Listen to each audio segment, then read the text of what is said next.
YouTube fans, long time no see. I'm sorry about that, by the way, but nonetheless, this is my review on the Axial Falken Edition G6. Man, I gotta tell you what, this is about 3 months old. It's been ran about 15 to 20 times, somewhere in there. Blew me away. Honestly, this truck is awesome.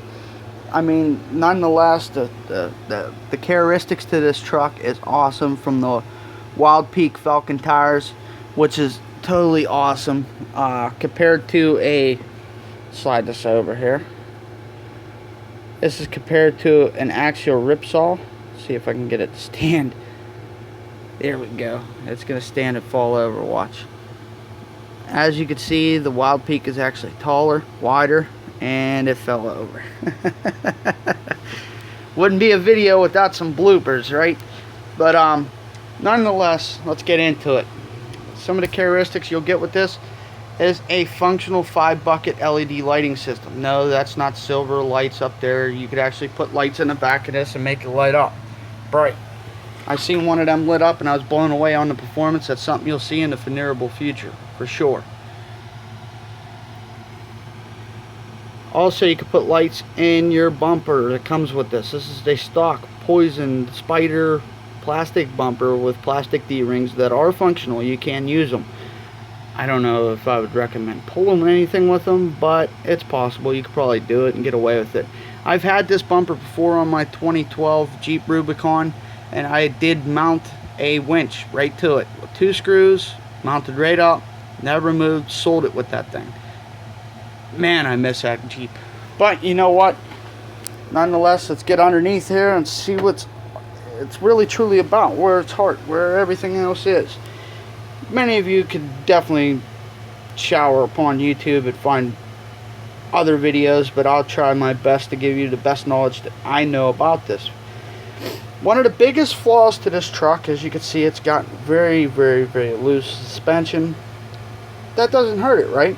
Because it allows you to get the articulation. Yes, articulation. That wheel is still on the ground. Just in case you thought I was lying. And look at the height you're getting. Ground. Yep. So like I said, it gives you the articulation, which is very good. But at the same time, in my opinion, you would never see on an actual Jeep, truck, anything like that. You'd never see super soft suspension. That's just my opinion, folks.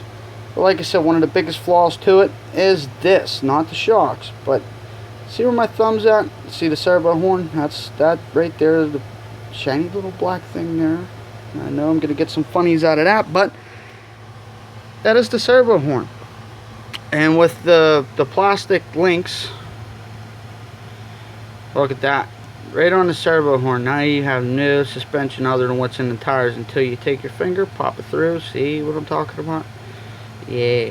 That's the only downfall about this truck. Yeah, it does have plastic links. It is stock. Like I said, beat the crap out of this thing. It does have the stock Traxxas wild bore drive shafts. I'll tell you what, in all honesty, my Power Wagon's still running them. I'd beat the hell out of that thing. And I'm sure you guys could see it in the videos. It still runs great with them plastic drive shafts. Then again, too, the truck itself's plastic, but nowadays it's getting heavier, and we'll show you that in a little bit.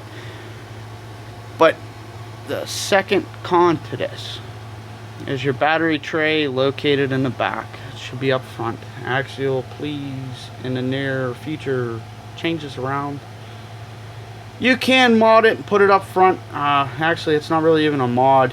Your plastic supply bag that you get inside these kits with your truck, it does not come with a battery, does not come batteries with the remote, but the plastic parts tray that you would get with your truck does have the sleeves that go for here, and you will need 3 screws. I think they're about that long, so about an inch, maybe a little longer, to go down through here, so your battery tray will be sitting like right where my finger's at, off the radio box. See, it's not on the radio box, it's on the radio box. It's sit about that height. And with that being said, you'd have to relocate the switch that's already on here. that's something neat. I like that. You know, the switch is mounted up here to where it sticks in that groove, which is neat. You know, compared to some of the other ones, you really got a feng shui with them. But nonetheless, that's the AE5 ESC waterproof. It is waterproof. Definitely can back that up. You get a good ESC with this. Decent motor too.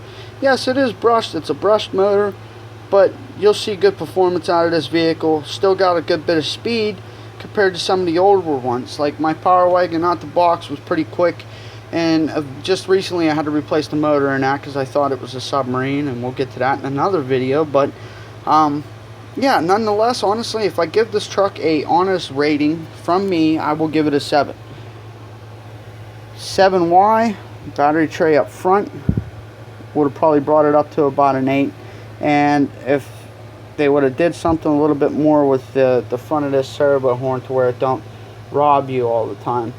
Well, I wouldn't say rob you all the time, but if you get definitely high up or hit a rocker on something, on some obstacle or something like that, it can give you the prolongings. Look, I just pulled it up. It's stuck there again. That's the only downfall with this truck. But I can say, if you are looking at just buying one of these, getting started, buy it. Don't waste your time.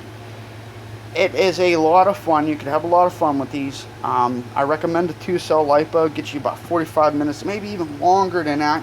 I've never killed a 2-cell LiPo on one of these things. I've had so much runtime with these out of my Slash 4x4 or Stampede 4x4. Any of my other RCs, I'd always kill the battery. These things here, I've never yet to date killed a battery with one of these trucks. Personally, I think it's around $380. I think it's a good little investment. Yes, it does come with the plastic links in it. The plastic links won't do you any harm or do you any bad. It's just depends on how you abuse your truck. These things were made to be scale trail trucks, to go off trailing with and, you know, go up rocks, you know, get some awesome footage and put it on YouTube type of deals. And honestly, what you get here, I think is a great starter truck. Honestly, I wouldn't be surprised if somebody showed up at a competition with one of these and won. Honestly, I wouldn't, because I seen the characteristics. This was in the hands of an unskilled driver, never operated a radio control vehicle in their life, and they did really, really well with it. And it's easy to learn, you know, just take your time. You're gonna have rollovers, and that's what they make extra bodies for. You could always buy bodies later down the road, and we're gonna get to that in the next video actually. But nonetheless, honestly, the reason why I'm doing this review is because I think it's getting to the stage where it's going to start getting some upgrades and getting some more characteristics to the vehicle, such as bumpers, stuff of that nature. And I'll keep you posted. I apologize for not being around, but folks, this is my review on the Axial G6 Falken Edition Jeep. Till next time, folks, be safe.